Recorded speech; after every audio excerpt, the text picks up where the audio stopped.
Given that we have clear legal grounds and that we are just waiting for the publication of this law before the possible breach of EU law becomes a reality, the Commission today empowered me, in agreement with President Juncker, to send a letter of formal notice once the law on the ordinary courts organisation has been published. And we will give the Polish authorities 1 month to reply from the date this letter is sent. The European Union has filed legal action against one of its own members, Poland, saying the right-wing government is undermining the country's courts. Protests erupted after Poland's president gave the Justice Minister the power to appoint lower court judges. The EU responded by putting Poland on notice and sending a list of questions about the new law to Warsaw. If the EU is not satisfied with the answers, Polish officials would be summoned before the European Court of Justice. Well, joining me now from Warsaw is Dominik Tarczyński. He's a Polish MP with the ruling Law and Justice Party and sits on the European Affairs Committees and joins me now from Warsaw. Good to have you with us. So the EU has launched legal action against Poland. Warsaw has a month to respond. How will you respond? Well, we're going to respond legally, obviously. We have a treaty which is very clear about our decisions and our reforms. These reforms were very well known to the people during the campaign. And we were elected as a party, which is first party in history, which was elected without need of coalition. So we had a huge support for our reforms. We have a huge support right now. Out of 10 people in Poland are absolutely supporting our reforms. And very important is that Mr. Timmermans, who in fact attacked Poland, never mentioned any of these paragraphs, of these reforms, of this bill. Well, the critics are saying your reforms are unconstitutional.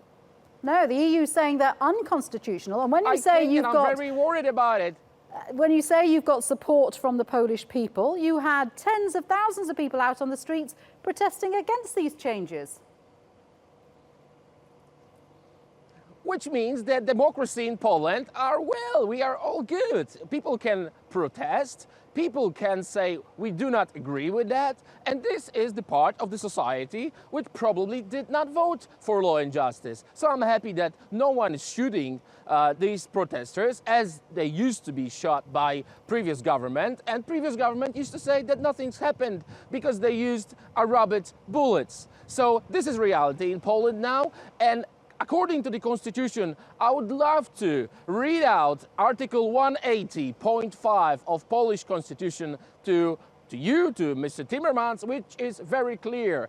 The judges can be retired if the system itself, the court system, is changed. So the structure of the courts is changed, and they can be retired. Obviously, they will keep their wages. But what you've got now is a situation where the Justice Minister now has the power to unilaterally replace the Chief Justices of the lower courts. What is that if it's not undermining judicial independence?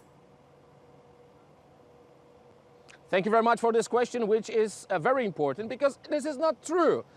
In Germany or in Sweden or in Denmark or in other European countries, Minister of Justice appointing the judges for the Supreme Court. And this is obviously pro-European, and this is obviously very okay with the European law. In Poland, we're going to have a minister, and then we're going to have a national council of judges, and then the courts. So it's not the minister who is appointing the judges. That's another example that Mr. Timmermans do not know the bill. He never wrote about it. He never read it.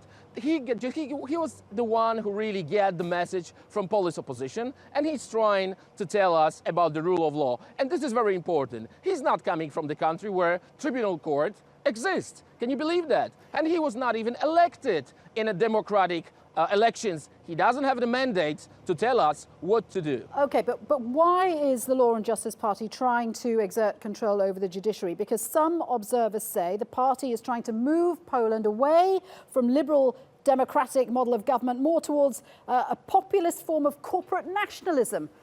What do you say to that? Well, you know, Some people say that not only Polish government trying to take away Poland from European Union, but some of them say that we want to take Poland from solar system. They can say whatever they want. Obviously, even the most stupid things can be told, and we are absolutely open for the discussion. I'm a lawyer. I'd like to explain to everyone each one of the paragraphs in our bill. First of all, I'd like to tell you why we started this work on this reform. First of all, because we had judges which were drunk, killing people, driving drunk. We had people, and we still have judges who are stealing things from the shops, and we cannot really put them on trial. You see, the three powers in democracy should be equal. Me as a member of the parliament I can be put on trial. I can lose my mandate. Judges seems to be a problem with your judges. But judges, this is important. Rather than a problem with the system of trying to replace them summarily. Well, the very important for Polish people, for Polish nation, is the balance of three powers. And as I said, as a member of the parliament, I can be put on trial, I can lose my mandate, people cannot elect me. In case of judges, there is no law. They are above the law at the moment, and they are not responsible for their actions. I'm not saying only about driving drunk judges, about stealing, about really terrible and horrible decisions in the courts. They are above the law at the moment. They are higher than the members of the parliament, higher than the parliament, and it's unacceptable. Three powers are equal in very mature democracy. This is what we promised during the campaign. This is why we've been elected. This is what we're going to do, and we're going to keep our word, which was given to the Polish nation. Can I ask you this? You didn't get all the measures that you wanted because your President Duda, vetoed some of those measures. Was that a surprise to you? Well, it was a little bit of surprise, but this is not our president in a way that he's not the president of law and justice. But he's seen as widely being, he's widely seen as being aligned to your party, though, isn't he? I mean, many expected him just to toe the line and sign them into law. And they were wrong, and they were wrong. I'm very happy that they have to say, we are sorry, we were wrong. He is the president of Poland. He used his constitutional law, and that's fine. That accords to our constitution. So there is nothing unconstitutional. He vetoed two out of three bills, and now we're waiting for his proposition. I'm very happy that the Polish democracy and constitution is respected. That was one of his laws, constitutional rights. He used that. That's fine. We're going to wait for his propositions, but we're not going to resign from the reforms. We promised that. That's what President promised during his campaign. I don't think that they're going to be much different from our proposition. I hope so. So let's wait. He says the proposition will be ready within 2 months. If you push forward with these reforms, it's obviously going to put you on a collision course with the EU. You've said in a previous interview that the EU can't just kiss Poland on the forehead like Jean-Claude Juncker used to kiss Donald Tusk. What does that mean? Are you happy that Poland might end up being marginalised in the EU? Marginalised? This is your opinion or fact? Well, I'm asking you because you were saying that there were questions being asked about whether Poland would leave the EU. So you are wrong. You are wrong. We are. So you want to stay in the EU, but you see, Poland may end up, if you continue on this, Poland could end up being taken before the European Court of Justice and fined, or even losing its voting rights in Europe. And I'm just asking you, how worried are you by that scenario? Okay, so Poland made up somewhere outside EU, which is not true. I might end up as a millionaire. I can win the lottery tomorrow. Many things might happen, but it's not. It has nothing to do with reality. First of all, we are not marginalized because I'm the member of the European Council. 46 countries now supported Polish government. We had a voting. They tried to put us on monitoring, and most of the countries voted supporting Polish government. Not only European Union, but Council of Europe itself, larger body than European Union. Not only that, we have a Visegrad group who is supporting us.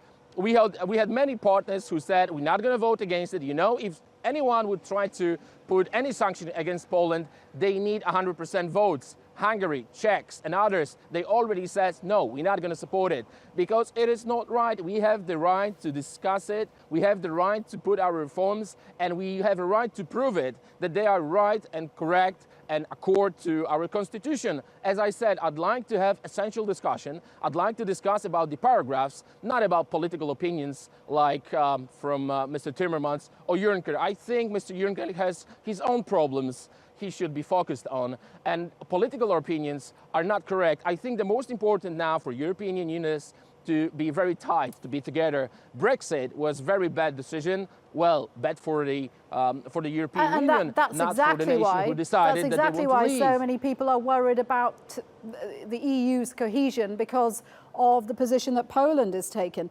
Frans Timmermans has invited Polish ministers to talks in Brussels. Is Warsaw open to dialogue? Are you going to go to Brussels and have a chat with him?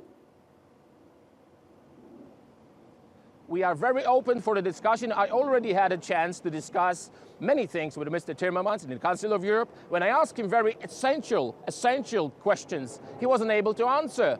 And I'd like to mention that Mr. Timmermans was absolutely crushed with the last election. His Labour Party was absolutely marginalized. So what kind of democracy he's trying to prove to Poland? What kind of mandate he's got to tell us what to do? We've been elected as the first party in the newest history of Poland which doesn't need the coalition. Never happened. And now we have huge support. Obviously, the Warsaw and the protests and the people who are on the streets are listened. We are very open for the discussion, but we're not going to resign from the promise, from the reforms which we promised.